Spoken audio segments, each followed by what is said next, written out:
do it. I'll finish and then say, any questions? Okay, let's get out of here. Now you have a whole little time to think about it, but we'll take a few questions, okay? You think Biden takes questions? I don't think so. I don't think so. You saw yesterday he had the cue card. He said, call this one. This is what she's going to ask, and here's the answer. They never did that with me in the White House, I can tell you. On Tuesday, Joe Biden officially announced that he will seek 4 more disastrous years in the White House. As you know, I've done very well against crooked Hillary Clinton, but today I'm going to do this. I think this could be maybe the most important part of what I'm going to say, because this is going to be a major announcement. Are you ready? Is everybody ready? I will be retiring the name Crooked from Hillary Clinton and her moniker. And I'm going to give her a new name. I don't know, like maybe Lovely Hillary or Beautiful Hillary. But I'm going to retire the name Crooked so that we can use the name for Joe Biden, because he'll be known from now on as Crooked Joe Biden.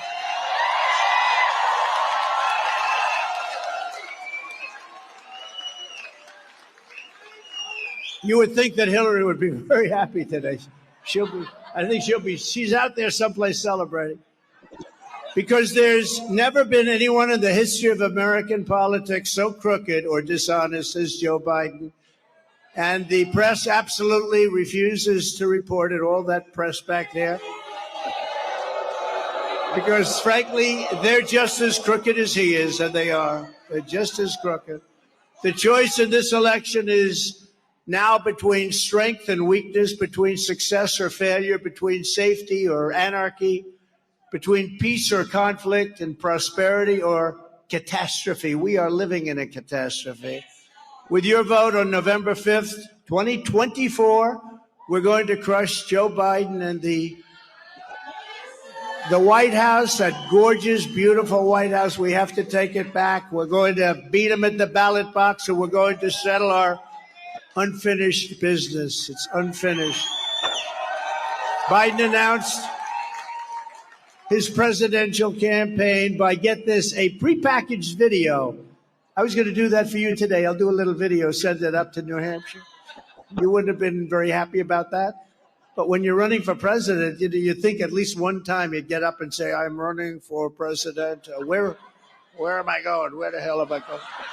I want to get out. Oh. No, over there, over there.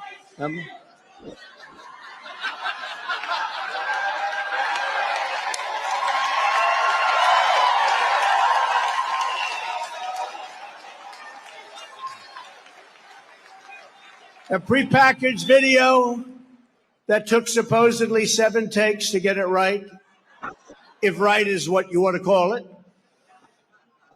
In it, he says he's running because Trump and MAGA pose a threat to democracy. Can you believe it? I'm going to explain. MAGA is Make America Great Again, right?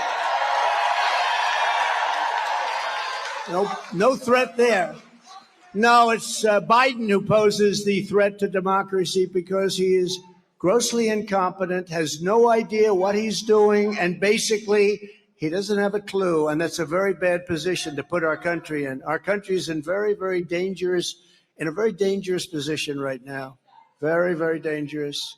We're now in a nation, and we are a nation in serious decline, a nation that has lost its way.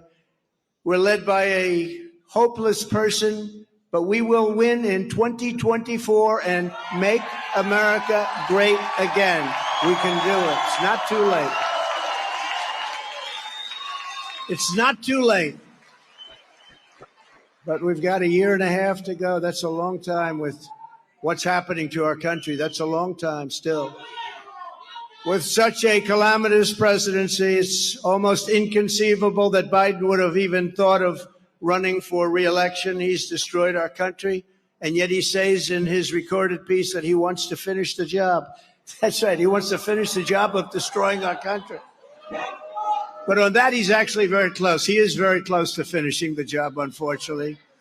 One of the most important issues in this campaign will be which candidate can risk, and this his country needs a rescuing. We have to rescue America from the wreckage of the Biden economy.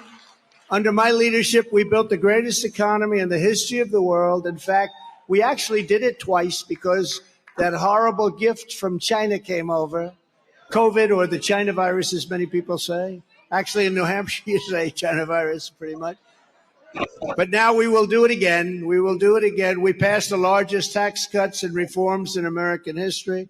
We cut more job-killing regulations than any administration ever, also in history.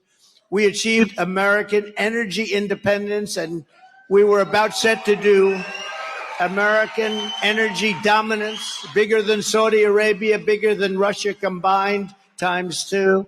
And we slashed the price of gasoline down all the way down to $1.87 a gallon. Doesn't that sound good? That's why you have this horrible inflation, because of what happened to your energy. Now everything's up. Now it's happening to everything. Thank you. Thanks to our policies, the typical New Hampshire family saw their annual income rise by $6,000, the largest increase in recorded history, the largest. Nobody's ever seen that, by $6,000. Everybody was happy. For decades, the corrupt globalist establishment savagely betrayed New Hampshire workers. You know that better than most. I see those beautiful factory buildings. Some are now apartment houses and some are now senior citizens, but the factories, that's what you had to do. The factories, there's so many gone. Your state lost 1 in 4 manufacturing jobs after the NAFTA disaster and China's entrance into the World Trade Organization.